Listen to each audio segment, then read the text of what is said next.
I mean, picture this. You are staring at a patient across the pharmacy counter. Yeah, and their eye is just blazing red. Exactly. And you don't have an X-ray machine. You don't have a slit lamp sitting there. Right. You just have your eyes. You have seconds to decide, like, is this a minor irritating annoyance that you can easily treat? Or is this patient actively going blind? It's a heavy responsibility, you know. The diagnostic waters can be super murky. They really can.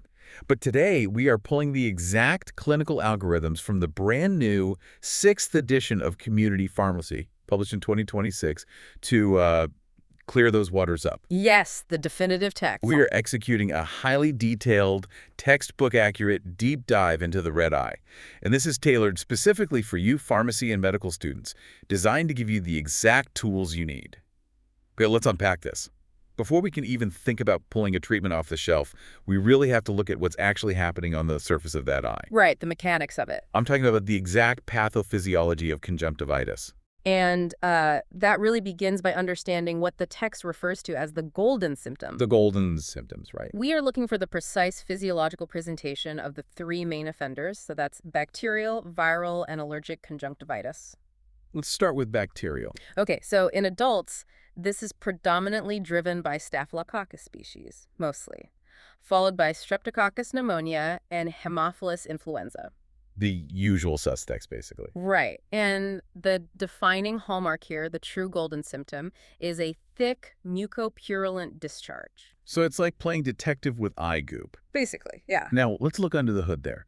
Why is the discharge so thick and sticky compared to, like, a normal tear? What is physically happening on the conjunctiva? It is essentially a microscopic battlefield. A battlefield. Literally. Yeah. When those specific bacteria colonize the conjunctiva, the body's immune system deploys a massive wave of neutrophils. Those are the specialized white blood cells, right? Exactly. So that thick, yellowish-green, mucopurulent discharge is, it's actually a graveyard. Oh, wow, gross. Yeah, it's a dense mixture of those dead neutrophils, destroyed bacteria, and localized tissue debris. That high viscosity is what results in the classic glued eyes presentation. Where the patient wakes up in the morning and their eyelashes are literally crusted together. Yes. They have to physically pry them apart. And along with prying their eyelids open, they'll report a gritty, foreign body discomfort. Yes, because that debris physically irritates the incredibly sensitive surface of the eye every single time they blink. Ouch. Visually, you will see a generalized, diffuse redness across the sclera, the white part of the eye. And importantly, bacterial conjunctivitis often starts unilaterally in just one eye. But I'm guessing they touch it. Exactly. Because it is highly contagious, the patient usually rubs the infected eye and touches the other, meaning it almost always spreads bilaterally by the time they present to you at the counter. So if bacterial conjunctivitis creates this thick neutrophil graveyard, how does that compare to viral conjunctivitis? If the eye is infected by a virus, why does it look so different? The pathophysiology shifts entirely. Viral conjunctivitis is predominantly driven by the adenovirus. Okay, the adenovirus. And the adenovirus doesn't trigger that massive neutrophil response. Instead, it triggers a localized lymphocyte response and a massive amount of viral shedding. Which presents differently. Right. It presents as a serious exudae. So instead of thick, sticky muck, the eye is weeping. It's a continuous watery discharge. Do they still get that gritty feeling? They do, yeah. They still experience that gritty discomfort, perhaps with some mild itching and that same generalized, diffuse redness. But wait, I have to play devil's advocate here. Aren't they both culturally just referred to as pink eye? I mean, yes, colloquially. Right. So if a panicked patient is sitting at your counter, deciding between watery and slightly mucopurulent might be an incredibly subjective call. How do you reliably tell them apart at a glance if they both start in one eye, both have generalized redness, and both feel gritty? What's fascinating here is that the most critical diagnostic clue often isn't in the eye at all. Wait, really? It's in the rest of the body. You have to look at the entire systemic picture. Oh, because of the specific virus. Precisely. Because viral conjunctivitis is so heavily driven by the adenovirus, it is frequently accompanied by systemic upper respiratory symptoms. So the secret to diagnosing the eye is actually looking at the throat or listening to their breathing. Yes. That feels entirely counterintuitive, but clinically brilliant. It's a vital connection. If the patient has a red, weeping eye and they also have a cough, a cold, or a sore throat, that systemic linkage firmly points your differential diagnosis toward a viral etiology. Because bacterial wouldn't do that. Right. Bacterial conjunctivitis remains localized and rarely presents with systemic cold symptoms. Got it. And then we have the third major category, which is allergic conjunctivitis. Yeah. This one is driven by an environmental trigger, like pollen, rather than a pathogen. Correct. And because it's an environmental exposure, it almost always presents bilaterally from the very start. Because both eyes get hit at the same time. Exactly. Both eyes are exposed to the allergen simultaneously. You'll see a watery discharge, but the defining golden symptom here is intense, unmistakable itching. Like they want to scratch their eyes out. Yes. Also, if you look closely at the distribution of the redness, it is often greatest in the fornices. The fornices being the deep corners or pockets where the eyelid meets the eyeball. Exactly.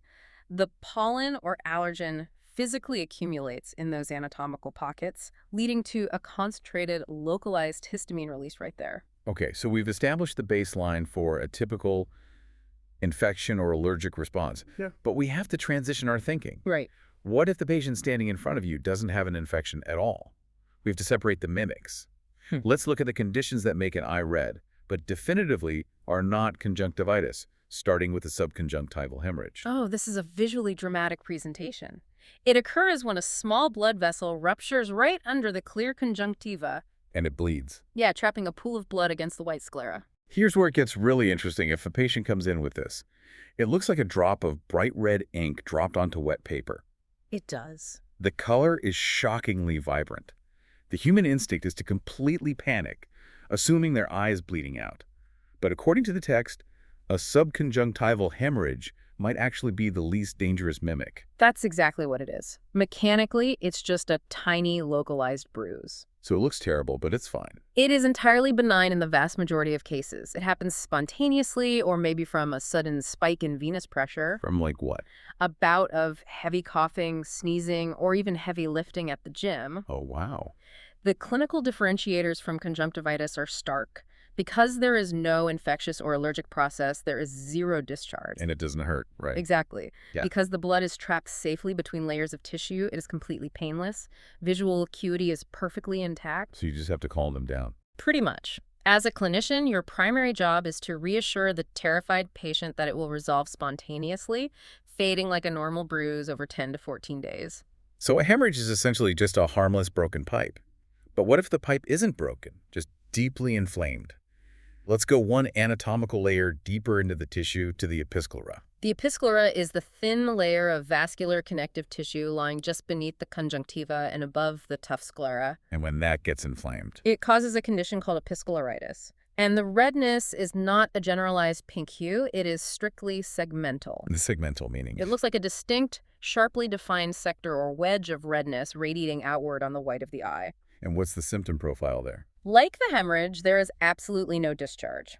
It's mostly painless, though the patient might describe a very mild, localized, dull ache over the affected wedge. Okay, those are the painless mimics. But what about the mimic that absolutely does hurt? The corneal abrasion or a foreign body? Right, so this is driven by mechanical trauma, a fingernail scratch, a rogue tree branch, or very commonly, a contact lens injury. And how do they present? The patient will present with a watery discharge, profound photophobia, which is a severe, painful sensitivity to light, and true severe eye pain. I want to pause on that word, pain. Yeah, it's key. Why does a microscopic scratch on the eye hurt exponentially more than a massive subconjunctival hemorrhage? It all comes down to nerve density. Yeah. The human cornea is one of the most densely innervated tissues in the entire human body. Really? More than skin?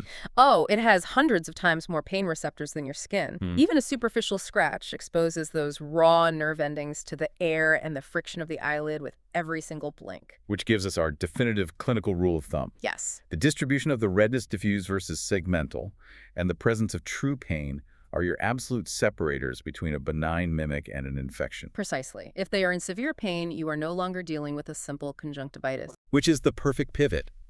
We just ruled out the benign mimics and the mechanical scratches. But what if we're looking at a monster? Dangerous ones, yeah. We need to aggressively highlight the strict referral criteria, the universal red flags. These are the specific symptoms that dictate your consultation at the pharmacy counter is over and an immediate emergency referral is required. The text outlines these with zero ambiguity. The universal red flag symptoms include true eye pain, decreased visual acuity, distorted vision, photophobia. And stuff with the pupil, right? Yes, an irregular pupil shape, an abnormal pupil reaction to light, any clouding of the cornea, redness that is localized specifically around the limbal area known as a ciliary flush, and vomiting. Let's break down the mechanics of these red flags so we understand why they happen. Starting with acute closed-angle glaucoma. Okay. The text notes this typically occurs in older, far-sighted patients, often in the evening. How exactly does this angle close? Acute closed-angle glaucoma is a catastrophic plumbing emergency of the eye. Far-sighted eyes are anatomically shorter from front to back, which means the anterior chamber, the fluid-filled space between the cornea and the iris, is naturally shallower and more crowded. Okay, so it's tight in there. Very. And in low light conditions, like the evening, the pupil naturally dilates. As the iris pulls back to dilate, the tissue bunches up. Oh, I see where this is going. Yeah. In a crowded eye, this bunched up iris physically falls forward and completely blocks the trabecular meshwork, which is the drainage drain for the eye's fluid. But the eye doesn't stop producing fluid, right? Exactly. The ciliary body continues to pump out aqueous humor fluid, but it has nowhere to go. This leads to a massive, rapid spike in intraocular pressure, or IOP. And what does that feel like for the patient? The patient presents with severe unilateral pain, a headache on the same side, a cloudy-looking cornea due to fluid backing up into the tissue, and they will often report seeing halos around lights. You mentioned an irregular pupil as a red flag. Why does the pupil get stuck in a fixed, vertically oval shape during a glaucoma attack? Because the intraocular pressure spikes so high, it causes localized ischemia. It literally chokes off the blood supply to the iris sphincter muscle, paralyzing it mid-dilation. That's terrifying. It really is. It becomes physically stuck in that vertically oval position and cannot react to a pen light. And the vomiting. That seems like an odd symptom for an eye condition. It is a profound vagal response. The sudden, agonizing stretch of the eye tissues triggers the vagus nerve, causing severe nausea and vomiting. So if you see that, If you see this constellation of symptoms, it is an absolute, immediate emergency department referral to save the optic nerve from being crushed. next monster on the red flag list, anterior uveitis, also known as iritis. This is inflammation of the uveal tract, specifically the iris and the ciliary body behind it. What's crucial here is the patient's medical history. How so? It is frequently linked to systemic autoimmune diseases like rheumatoid arthritis, ankylosing spondylitis, or ulcerative colitis. The immune system is effectively attacking the deep vascular layers of the eye. You mentioned the term ciliary flush earlier as a red flag for this. What exactly is a ciliary flush anatomically, and why does it look different from just a really bad case of pink eye? It's all about the depth of the blood vessels. Simple conjunctivitis inflames the superficial conjunctival vessels, creating a generalized pinkness everywhere. But uveitis goes deeper. Right. Deep intraocular inflammation, like uveitis, triggers the deep anterior ciliary arteries. These deep vessels radiate outward from the limbus, the exact ring where the colored iris meets the white sclera. So it looks like a ring of red. Yes. When they engorge, they form a distinct, ominous, deep red ring localized right around the iris. That is a ciliary flush, and it always indicates deep structural inflammation. The pain profiles is also different from glaucoma, isn't it? Yes. Instead of a sudden, blinding agony, uveitis causes a severe, deep, dull ache that frequently radiates up into the eyebrow or temple. And the pupil. The pupil may appear abnormally constricted or irregularly shaped because the inflamed iris gets sticky and adheres to the lens behind it. The last major monster the text highlights is keratitis, or a corneal ulcer. I know from reading the source material that this one is intimately tied to contact lens wearers. Specifically, contact lens wearers who practice poor hygiene expose their lenses to tap water or sleep with their lenses in. Which so many people do, unfortunately. They do. The space between the contact lens and the cornea acts as a stagnant incubator.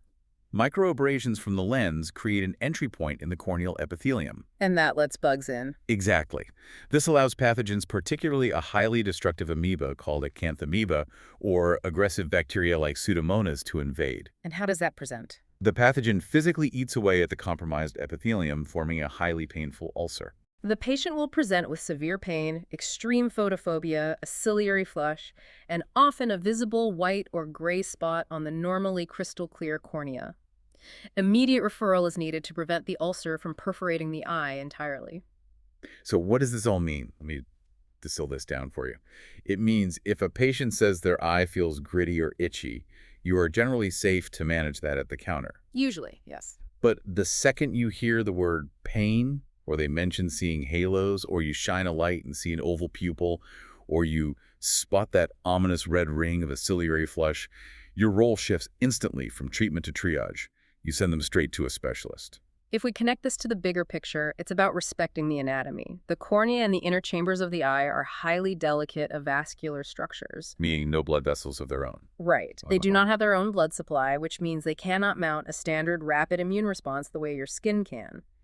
Failure to recognize these specific flags and refer them out can and will rapidly result in permanent, irreversible blindness. Okay, let's take a breath. We've confidently ruled out the monsters. No red flags today. We have deduced a simple bacterial, viral, or allergic conjunctivitis. The everyday stuff. Exactly.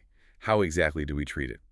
Let's get into the pharmacology and the exact evidence-based OTC protocols, starting with bacterial conjunctivitis. Okay, the primary evidence-based OTC treatment in the UK for bacterial conjunctivitis is chloramphenicol.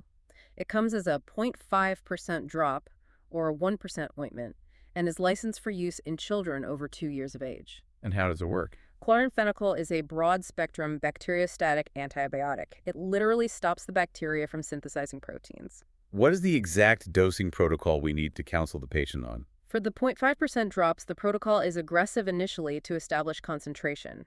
1 drop every 2 hours for the first 48 hours while awake. Okay. After that initial loading phase, you reduce it to 4 times a day.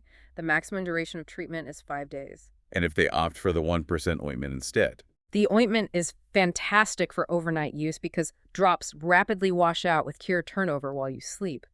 The protocol is to apply approximately 1 centimeter of ointment inside the lower eyelid at night. And if they have an allergy? If a patient is allergic or intolerant to chloramphenicol, the alternative is propamidine isethionate 0.1% drops, dosed at 1 to 2 drops up to 4 times a day. Now, what about the viral weeping eye? We diagnosed the adenovirus because they had that accompanying cough and sore throat. What drug are we pulling off the shelf for them? We aren't pulling any drug. None at all. None. There is absolutely no OTC pharmacological treatment available that will kill the adenovirus. Your management strategy here is entirely non-pharmacological and focused heavily on preventing transmission. Because it is wildly contagious through viral shedding. Extremely contagious. You must counsel the patient on strict isolation hygiene.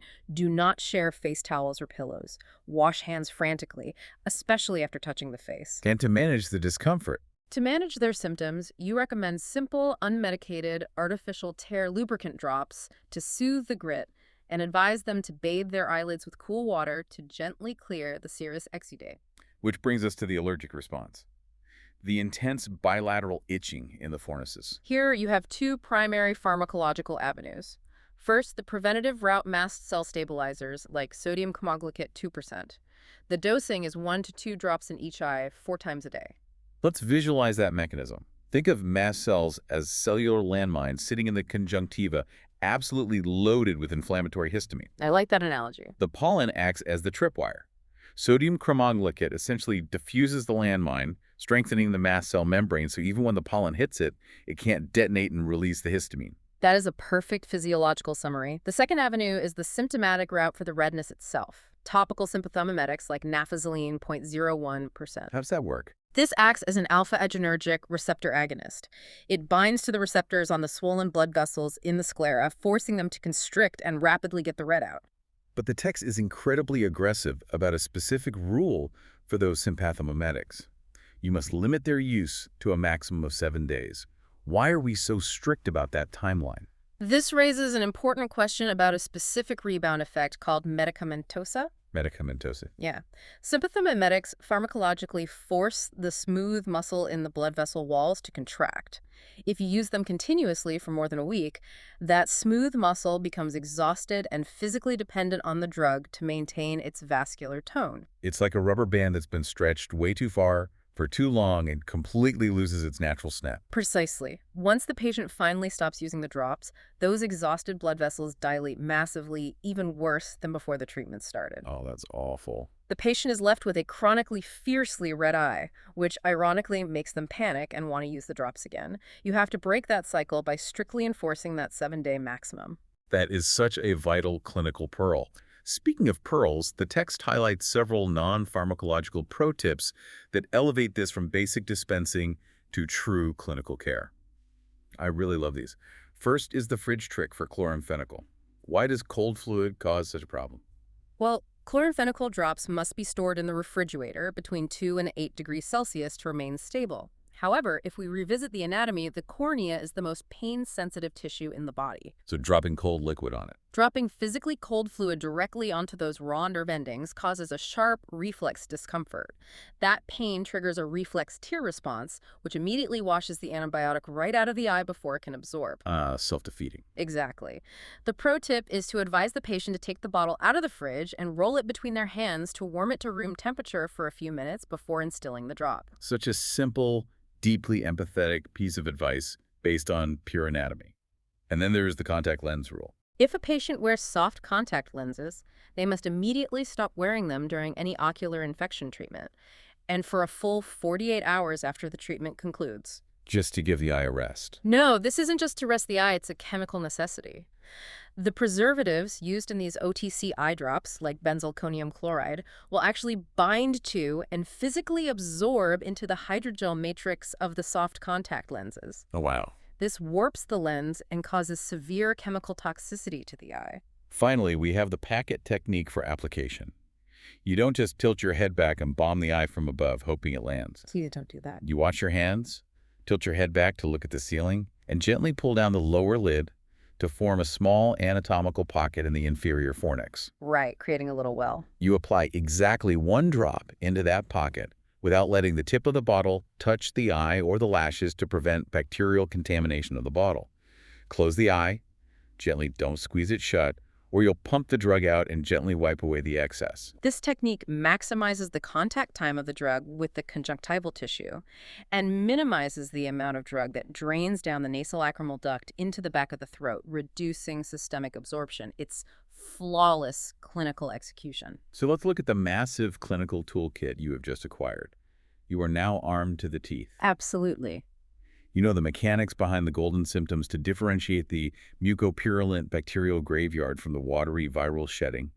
You know how to separate the differential mimics, identifying the bright ink subconjunctival hemorrhage versus the heavily innervated, brutally painful corneal abrasion. And the red flags. Right, you are locked in on the universal red flags, the ciliary flushes, the paralyzed oval pupils, and the acute pressure spikes that mandate immediate emergency referral. And you have the exact evidence-based management protocols, dosing schedules, and mechanistic pro tips for the counter. You have fully transitioned from simply looking at a red eye to clinically reasoning through it. You are synthesizing anatomical depth with strict pharmacological limits. Before we sign off, I want to leave you with a final provocative thought to mull over something that builds on everything we've just discussed, but pushes it into tomorrow. Okay, let's hear it. Consider the modern epidemic of screen time. We spend 12 to 14 hours a day staring at phones, monitors, and tablets. This visually demanding focus drastically reduces our natural blink rates. Combine that decreased tear turnover with the explosive growth of daily contact lens usage. It creates a perfect storm of ocular surface disease. Our eyes are becoming chronically drier, the protective tear film is constantly compromised, and the delicate corneal epithelium is undergoing daily, repetitive mechanical stress. Exactly.